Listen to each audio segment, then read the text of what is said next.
Hello students, good morning. Today's topic is on Basics of Entomology, Part 2. So in this lesson, we would learn about the external morphology of insects.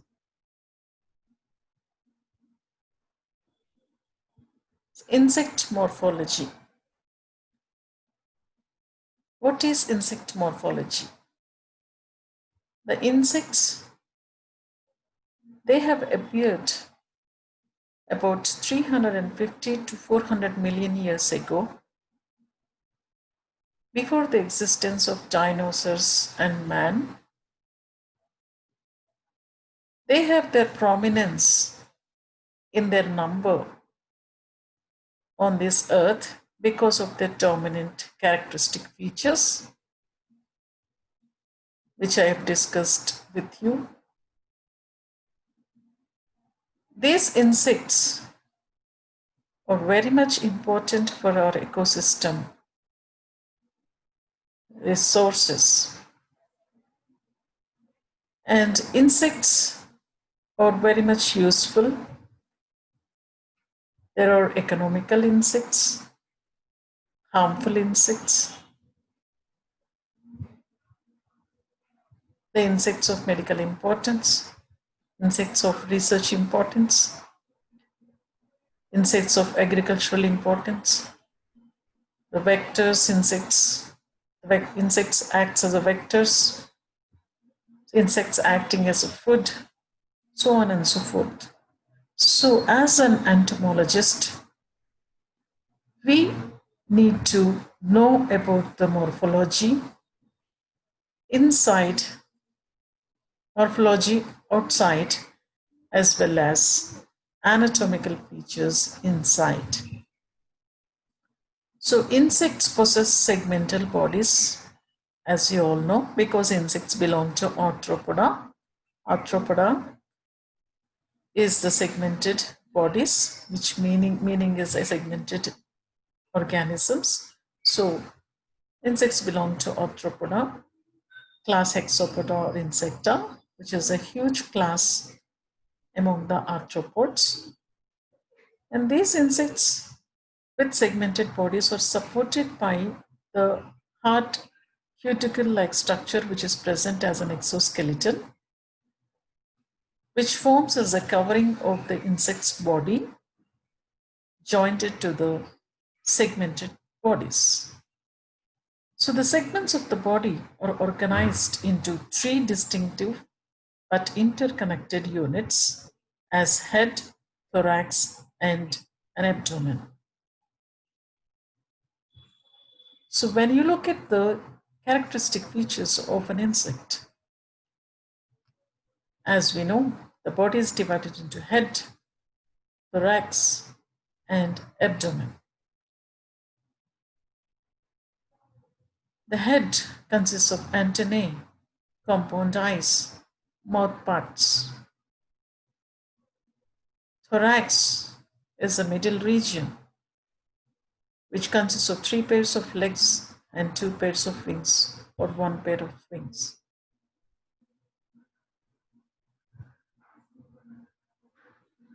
Abdomen is segmented. The segments vary from one insect to another. The body is covered by a cuticle, a hard exoskeletal structure. This cuticle is made up of a proteinaceous substance called chitin. When skeleton gets too small, they molt. So the molting happens. Another outer skeletal, new skeletal structure appears. So this ecdysis or molting happens in insects. So we are talking about the cuticle. The cuticle is the outer layer which contains a characteristic chemical compounds called chitin, proteins, and pigments. So as I said, this cuticle is made up of layers. The outer layer is the epicuticle, inner to it is the exocuticle, And next to the exocuticle is the endocuticle. So the epicuticle, exocuticle, endocuticle forms the cuticular layer, the hardened structure. Below the cuticle is the epidermis. Below the epidermis is the basement membrane. So this is the external exoskeletal structure of an insect made of a general structure of insect cuticle.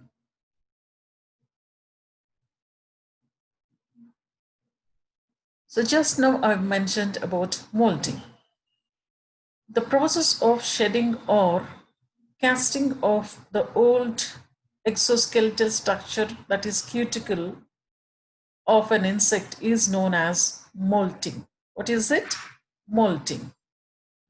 So another terms you need to know in insect, that is entomology, is apolysis. What is apolysis? Separation of epidermis from cuticle is known as apolysis. This also comes under molting, but this term, apolysis, is separation of the epidermis from the cuticle, is called as apolysis. Then what is ecdysis?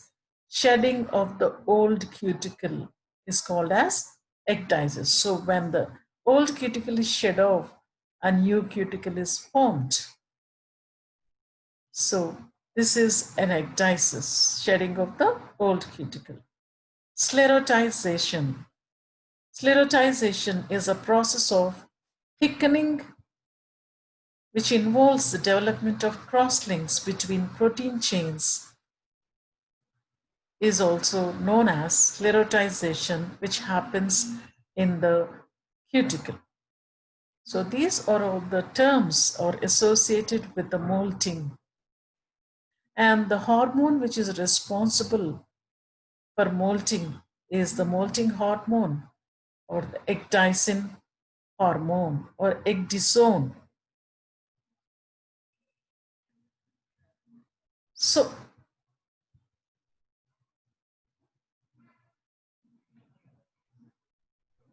okay, so the body, the insect body, divided into head, thorax, and abdomen.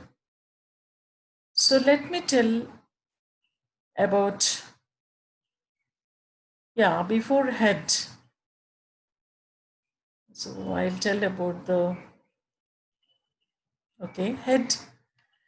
The head consists of antennae, the compound eyes, and mouth parts. So the antennae, what are these antennae? These antennae, eyes, these are the sensory organs.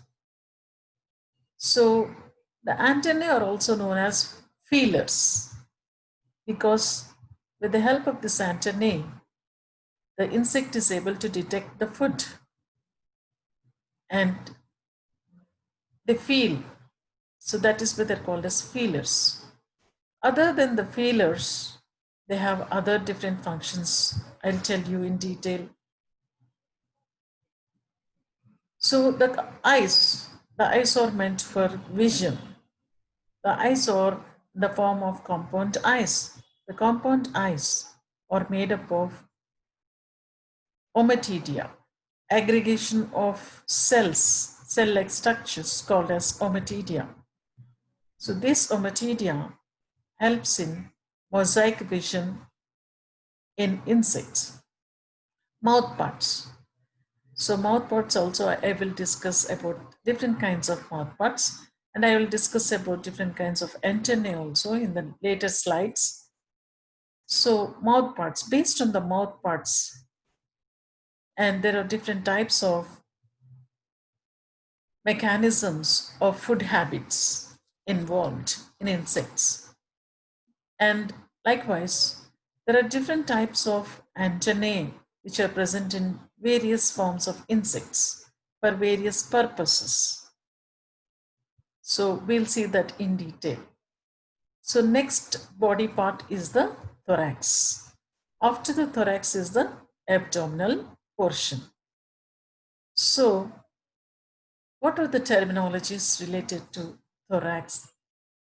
The thoracic region is the middle region of an insect in between the head and the abdomen. So midsection of an insect's body is called as thoracic region. This thoracic region helps in holding the legs and wings. The dorsal structures of the thoracic region consists of the wings, whereas the ventral structures consisting, and not ventral, but lateroventral structures or the legs. So the thoracic region is divided into three regions. First region is called as prothorax, which is attached to the head, and first prothorax, first pair of walking legs, is called as prothorax. Middle region of the thoracic region is called as mesothorax, where the forewings arise, and the second pair of walking legs arise. The third region of the thoracic region is called as metathorax, which attaches to the abdominal region, and the hind wings arise from the metathorax, and the jumping legs, a pair of jumping or last pair of legs, arise from the metathorax. So hind wings composed of exoskeleton. So this is the structure of the thoracic region of an insect. So is it clear? The thoracic region divided into prothorax, mesothorax, and metathorax. From these regions only, pairs of wings and three pairs of legs arise. And it is in between the head and the abdominal region. So next region is the abdomen. So abdomen. This abdomen is made up of 11 segments, some of which may be reduced or some of which may be fused. You can see this is a dragonfly. So this dragonfly, it consists of abdomen. So this abdomen is consisting of 11 segments. In some insects, the number may be reduced, or some insects, the abdominal segments are fused together. This abdomen internally consists of systems or the organs, structures such as digestive system, respiratory organs, excretory organs, and reproductive organs as internal structures. Excuse me. So there is a considerable variation and many adaptations in the body parts of the insects, especially with that of the antennae, wings, legs, and mouth parts. Based on these differences between these parts of the insects are of different types. They belong to different classes. They belong to different orders based on their mouth parts, based on their wings present or absent, or based on the legs, types of legs, and based on the antennae. The insects are of different type, and their habitat is different, and their food habits are different, and so they vary due to these structures which are present in the insect. So this is about the abdomen. So insects, when you look into the insect biology, in short, the insects which undergo life cycles in a complete manner, they are called as the insects with complete metamorphosis. The insects which doesn't have a proper life cycle, they come under ametabolous insects. That is, no metamorphosis found. So when the life cycle doesn't have a proper growth and development, Such insects belong to, they are called as ametabolous in nature. That means they have no metamorphosis. That means they have egg and immature forms, and which turns into adult stage. So this life cycle is not proper. It is improper without proper metamorphosis seen in these insects. So these insects are called as ametabolous insects, or the insects without metamorphosis. Example, silverfish, it's scientifically known as Lepisma. So the insects, there are other groups of insects which are called as hemimetabolous insects, which shows incomplete metamorphosis. That means the life cycle or development of an insect includes egg stage, nymphal stage, and the adult stage. Here also a partial kind of development is seen. That is why they are known as hemimetabolous insects. Examples, dragonflies, leaf hoppers, grasshoppers, cicadans, etc.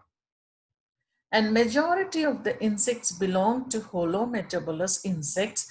Holo means complete and metabolous means metamorphosis. The complete life cycle is present in almost all kinds of insects, which involves the egg stage, larval stage, pupa stage, and adult stage. The larva might be in the form of caterpillars, maggots, or grubs. So the insects such as butterflies, flies, honeybees, the houseflies, bees, beetles, these belong to the holometabolous kinds of insect.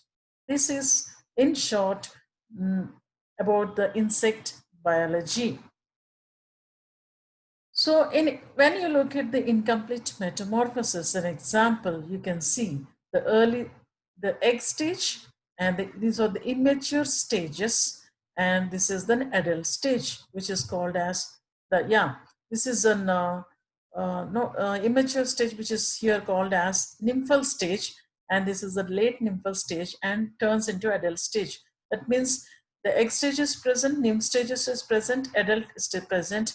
There is no larval stage here. So partial metamorphosis is present, that is called as hemimetabolous. This is an example, a diagram or a picture for an incomplete metamorphosis. When you look at the complete metamorphosis or holometabolous insects, you find all the stages such as egg, larva, pupa, and adult. This is an example of housefly, and this is an example of butterfly. So egg changed into the caterpillar, this caterpillar changed into the pupa, pupil, the later pupa.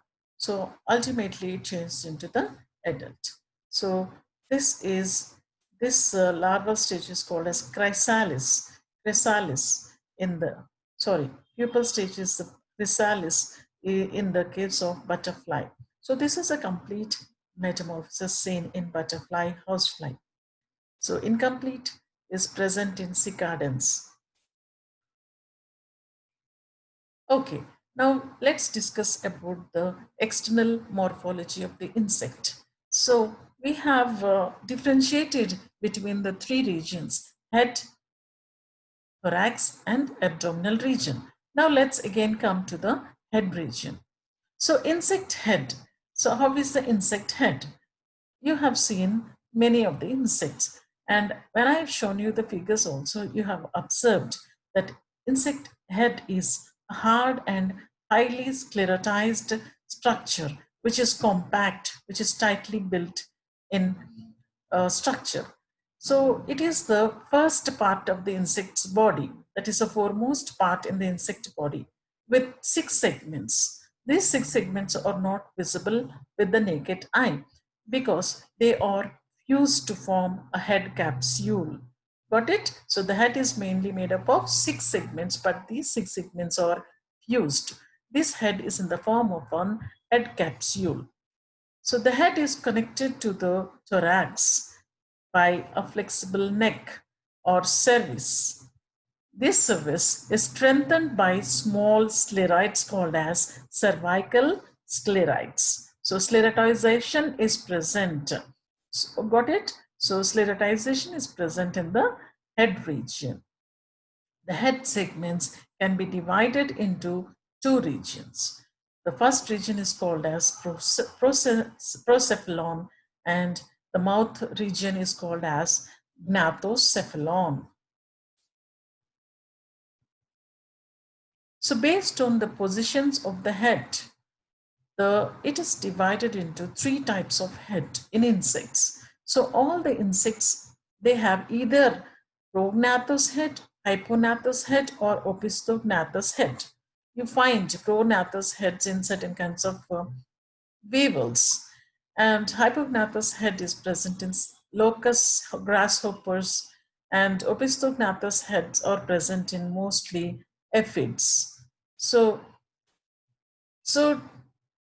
types of heads. So three types of heads. I said three types of head, right? So types of head or orientation of the head.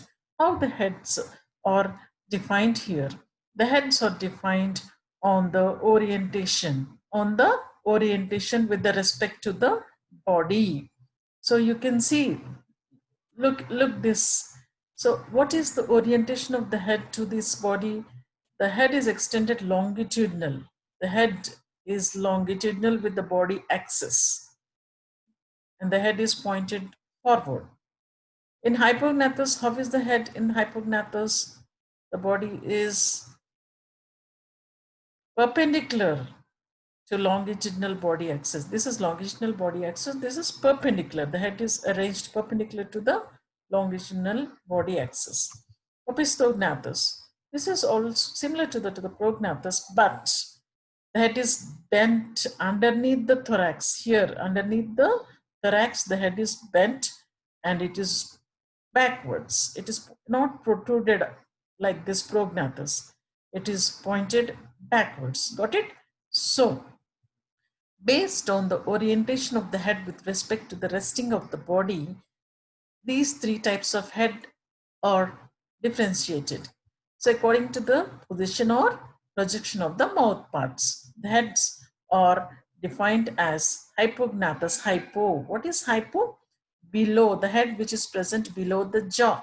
You can see this is the head. The head is present where the jaws are present at below the head region. So such type of the mouth parts which are present below the head region. So such type of head is called as hypognathous head. That means the head remain, but here the head remains vertical and it is right angle to the body. This head is remaining vertical. This is in the vertical and right angle to the body. That is, this is the long axis of the body and it is placed right angle to the body, and of the body and mouth parts are ventrally placed. These are the mouth parts. So this is the ventral, this is the dorsal. So the head consisting of eyes, ocelli, antennae, compound eyes on the dorsal place, whereas on the ventral place you find the mouth parts. So the head is at right angle to that of the axis of the body. So such type of head which is placed below, that is the jaws which are placed below, this type of head is called as hypognathous head. The jaws are arranged below, which are in the ventral position, right angle to the body axis. Such kind of orientation of the head is known as hypognathous head. Example, cockroaches and grasshoppers, you find this kinds of head. Prognathous. Pro, in front. The jaw is present in front, towards the front. You can see this is the head and these are the mouth parts which are present towards to the front. The jaws are present towards the front of the head. So that position, that is the head remains in the same axis. This is the head remaining in the same axis of the body. This head is projected forward. So this type is also known as coleopteroid type. This is called as prognathous, which is present in front of the head. The jaws present in front of the head. Pro means in front. Gnathus, jaws. The jaws which are present in front of the head are known as the prognathous head. This head is present in the insects such as coleopteran insects. That is why they're called as coleopteran type of head. Coleoptera. All the beetles belong to Coleoptera. Got it? Order Coleoptera. That's why this type of head is specially present in coleopterans, and that is why this head is called as coleopteroid type of head. And example, beetles. Got it? Prognathus. Opistognathus. The head, opisto, which is present behind. Opisto means behind. The jaws which are backwardly present. They are not, they are turned backward in direction to the head. This is the head region. These jaws are backwardly projected. So this type of behind projection of the jaws is known as opistognathus. It is similar to the prognathus, but the mouthparts are directed backward, whereas in prognathus, the mouthparts are directed forward, pointed towards forward. Opistognathus, they're pointed towards backward. So they're backward and held between the four legs.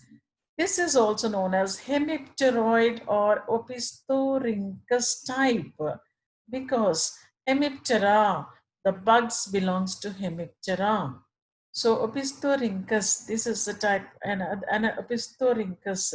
So because this is peculiarly present in this kind of insects, opisthorhynchus and hemipteroid insects, that's why this head is also known as hemipteroid or Opisthorinchus type or Opistognathus type. Especially the examples are bugs. So got the differentiation between the three? The mouthparts which are arranged below the head region are called as Hypognathus. The mouthparts which are arranged in front of the head region is called as prognathus.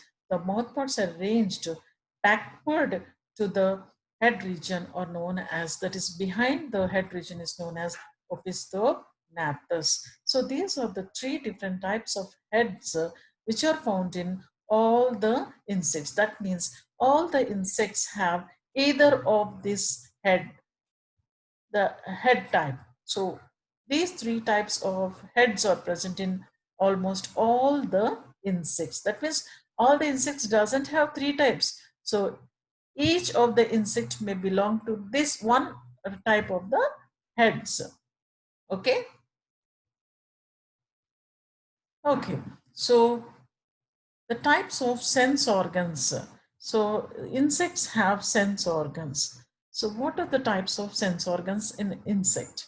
The insects have sense organs in the form of mechanoreceptors, auditory receptors, chemoreceptors, thermoreceptors, and photoreceptors. Mechanoreceptors. What are mechanoreceptors? The mechanical receptors, they are known as mechanical receptors. They are also called as, there are many mechanical receptors such as organs of touch. They are called as tactile receptors. They're also called as tactile receptors. And the feelers are also mechanoreceptors.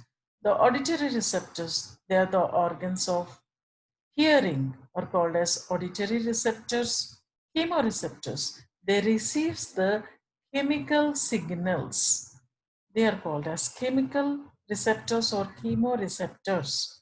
They react to or respond to various chemicals. So such kind of receptors also spread on the body of the insects. Thermoreceptors. The insects also, they can determine the temperature present in their surrounding medium by their receptors called as thermoreceptors.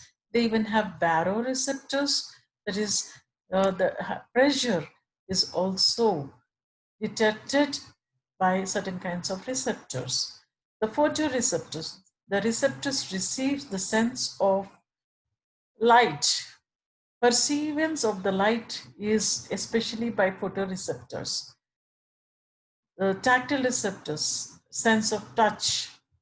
So all these kinds of receptors are present as a sense organs in an insect, which are spread in various parts of the insects. That is why they're very active. Even though they are very small, they're able to move efficiently, and they are able to escape from the predators efficiently, and they're able to thrive very well in this environment, in this ecosystem very efficiently, because of all these characteristic features. Their body itself, externally as well as internally, is an adaptive mechanism which is making these insects to adapt various kinds of environment and maintain their survival of the fittest in this ecosystem. So coming to the insect antennae. So insect antennae are also known as feelers. So these are the sensory organs. These feelers not only helps in the organs of touch, they also act as organs of taste, they also act as organs of smell as well as hearing. So these are all the functions which were performed by the insect feelers, the so-called antennae. These feelers are also different shapes, and you can see this in this insect, that's a fan-shaped antennae present. A feathery shaped antennae present in certain kinds of insects, and clubbed antennae are present in certain kinds of insect. Leaf shaped antennae are present in certain kind of insect. That means there are insects antennae are modified into different types and different functions in various kinds of insects. So a lot of biodiversity is seen in different insects regarding this external morphology. Okay, so what are antennae? So all insects, what are antennae? Antennae are sensory organs or sensory structures which are helpful in perceiving the sense of taste, sense of touch, sense of smell, and sense of hearing as well. So these antennae are present in all the insects excepting Protura. Protura possess, excepting Protura, all the insects possess a pair of antennae. So antennae function almost exclusively is sensory perception, as I told you now. Some of the insects,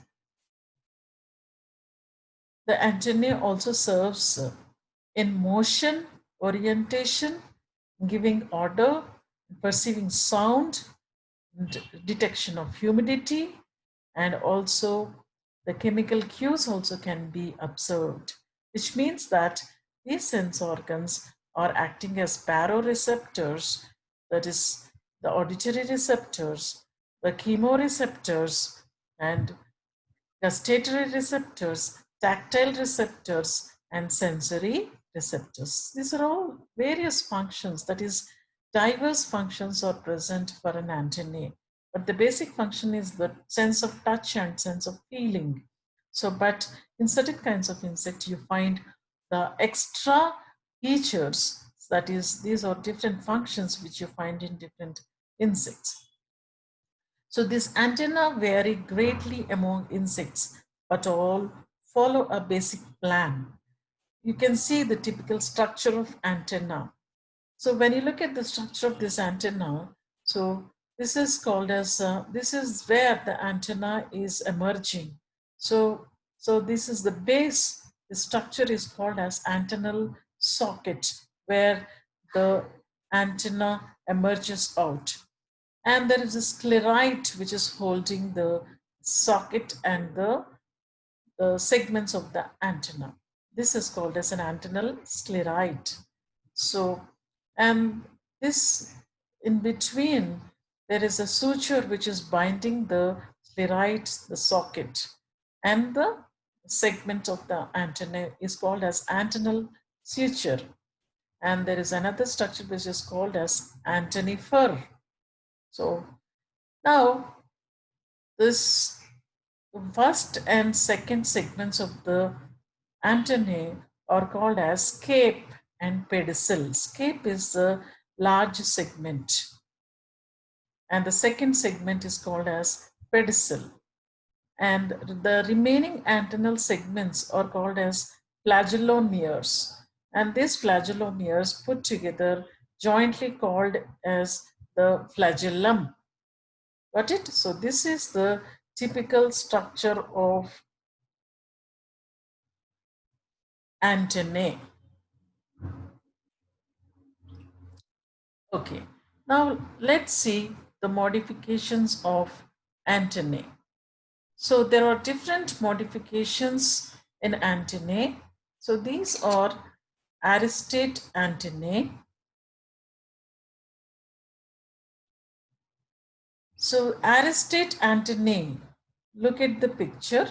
The Aristate antennae, these are pouch-like structure or bag-like structure with the lateral bristles. There are bristle-like structures you have seen, right? So pouch-like structure with the laterally arranged hair-like bristles is the Aristate type of antennae. So this especially belongs to order dipteran insects. Examples, houseflies and shore flies. These are very important sensory structures which detect the movement of the air and smells.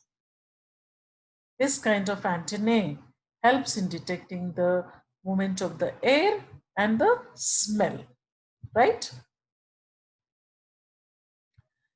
The antennae is three segmented.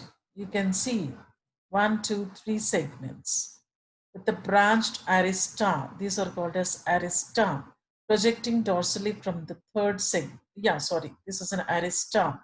So projecting from the third segment. Got it? So that is why this is called as aristate type of antennae. So these are different types of antennae. You can look here, have a look here. The cetaceous, filiform, monoliform. So monoliform in the form of beads. So filiform, it's in the form of similar to the monoliform, but it is the segments are different with bristles. And cetaceous, it is very tender and it is hairy. Seta, it in the form of seta, arrangement of seta. The pectinate, it's in the form of a gill-like structure. Serrate, it's a saw-like structures. Clavate, it's a club-shaped structure. Capitate, it's in the form of capitulums, so club-shaped. Okay, and geniculate, so bend-shaped structure is called as a geniculate. Lamella, so lemolate, it's a lemolate is again lamella. It's like a lamella, and the plumose, it's feathery like structures. So these are different types of antennae based on the structures. They are named as such, and these are interesting features. I mean, these are present in certain, not all kinds of insects, but in different kinds of insects depending on their habit and habitat. Coming to the capitate or knobed or head-shaped structure, that's capitate antennae. These are abruptly clubbed at the end. You can see the end is clubbed shaped. The antenna starts with a narrow at the base. This is very narrow at the base and gets bigger when it comes to the tip, but only right near the tip. So this type of knobbed or head-shaped structures, you can see, look here.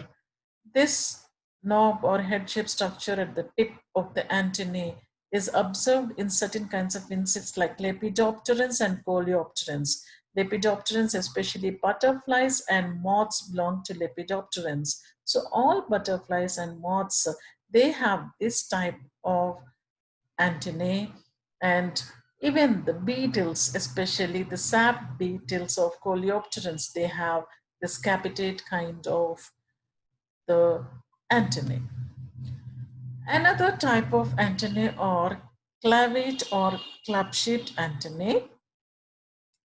These antennae are gradually clubbed at the end. You can see this is narrow in the beginning, and when it is moving to the tip, it's gradually ascending in the form of a club-shaped structure.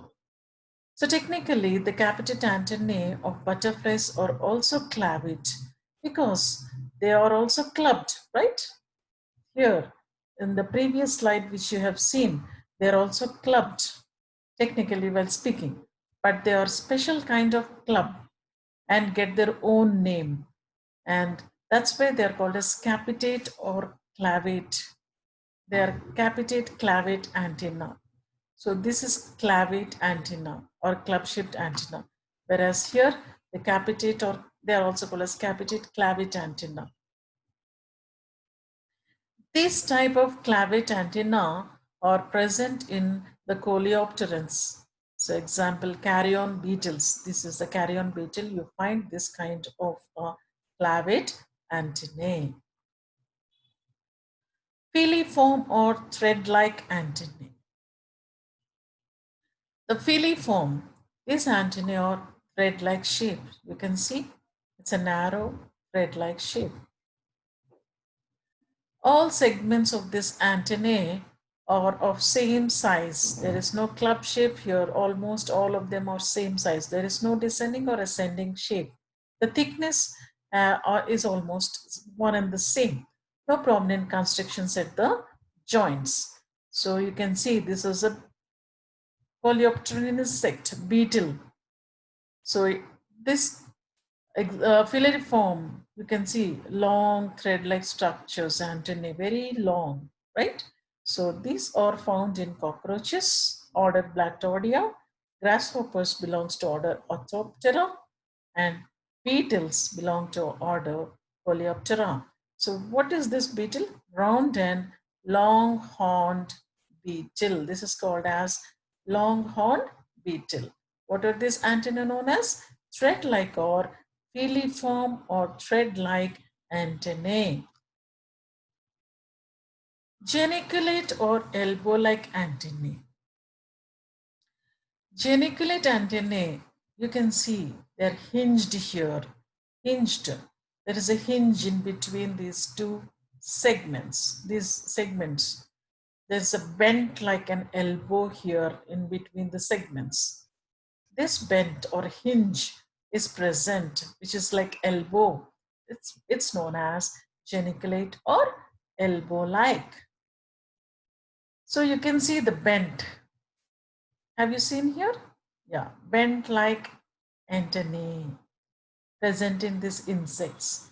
Bends abruptly at an angle. It is abruptly at an angle at the distal end of the scape. This is the distal end of the scape, forming bent like knee or elbow joint. It's like a joint like knee joint or an elbow joint. So this type is called as geniculate type, which is found in hymenopterans and coleopterans. Ants are the best examples. Bees, honey bees, ants, and various other bees and are examples of hymenopterans. And the weevils, which belong to Coleoptera, also have this geniculate or elbow-like antennae. So Lemolate, you can see this is an antennae. When you look at this antennae, the last three segments, these last three segments extend in one side, forming a leaf-like structure, lamella-like structure, or a plate-like structure, or a leaf-like structure. That is why this is called as lemolate or plate-like or leaf-like structure. This type of antennae, they're very clearly visible in this picture. This is a beetle. Example, scarab beetle. This is a scarab beetle, belongs to the order Coleoptera. Beetles, remember, the beetles belongs to the order Coleoptera. All the beetles belong to the order Coleoptera. This is an example of that is scarab beetle, it has got this lemolate type of antennae, a plate-like or a leaf-like structures which are present in this coleopterans. Pectinate. Next is the pectinate or comb-shaped structure. This you can see, this is a pectinate like our comb, which we comb our hair. So this tooth or like the comb tooth, right? These are like comb tooth, the pectinate like structure. The segments of pectinate antennae, these are longer on one side.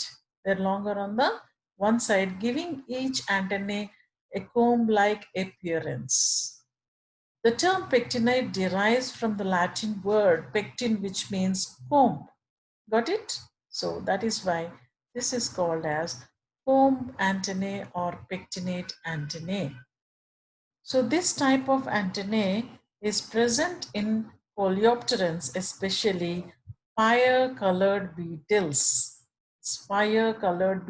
and fireflies. You need to remember these examples as well. It is your duty or responsibility to remember these examples because these examples are asked even in the competitive exams. So another type of antennae are plumose or feather-like antennae. The segments, you see, these are the antennal segments. The antennal segments, they produce bunch of hairs. Could you see? The bunch of hairs from each joint of the antennal segment. So, as the bunch of hairs produced from each of the segment joints, this appears like a feather. This appears like a feather. So, it's also called as plumose antennae or feather-like antennae, or also known as pinnae. They're also called as pinnate. They are bipectinate on both the sides. They are arising. They're bipectinate or pinnate. Plumose, different names are given, 4 names. Plumose, feather-like, pinnate or bipectinate type of antennae. You can see very well visible these type of antennae are present in lepidopterans and dipterans. So you can see this is the dipterans, even you found in mosquitoes, the order dipterans. So this is a mosquito. So this is a lepidopteran insect. Serrate type of antennae. Serrate means saw-like rumpum. You can see the serra, tooth-like, saw-toothed shape, right? Rumpap kota. Antennae have saw-tooth shape. Examples, this type of antennae, that is each of the segment is in the form of a saw-tooth, right? This type of antennae are present in coleopterans, especially click beetles. You can see this. Click beetles or mango stem borers. These are the examples of serrate type of antennae. Cetaceous or Brazillike antennae. This size of segments, see, in the cetaceous, what is happening? The segment from the scape, the segments are decreasing in size. From the base to the apex, there is a drastic decreasing in size. Such type of size of the segments decreasing in the form of a setae or a bristle-like bristles, they are in the form of bristles. Such type of antennae are known as cetaceous or bristle-like antennae, which are especially found in ephemeropterans, hemipterans, odonatans. Examples: dragonflies, damselflies, cicadans, and mayflies. Okay.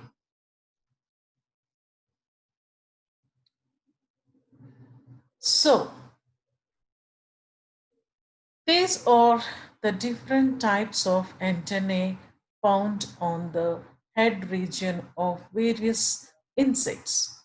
So, hope you have seen, you have understood all the antennae, right? So, cetaceous, serrate, plumose, pectinate, lemolate, geniculate, filiform, clavate, capitate, and these are different types of antennae which are found in different types of Aristate and different types of insects, which are helping in various functions such as receiving the order and helping in movement towards the different orientations, performing motions, performing, receiving the sound, and receiving the, detecting the humidity, detecting the temperature, and detecting even the chemicals present around the surroundings. So these are all different types of antennae present in different types of insects, which perform various functions according to their habitat. So for today, we have completed about the basics of external morphology of insects with reference to head, thorax, abdomen. We have discussed about the head, the parts of the head, especially we have discussed about the types of the head of an insect and types of antenna, and we have discussed about the regions of the thorax, and also about the abdomen. We'll know in detail about the mouth parts and about the wings, about legs, and that is the comes under the other external morphological features of the insects in the next class. Until then, I remain now. Thank you.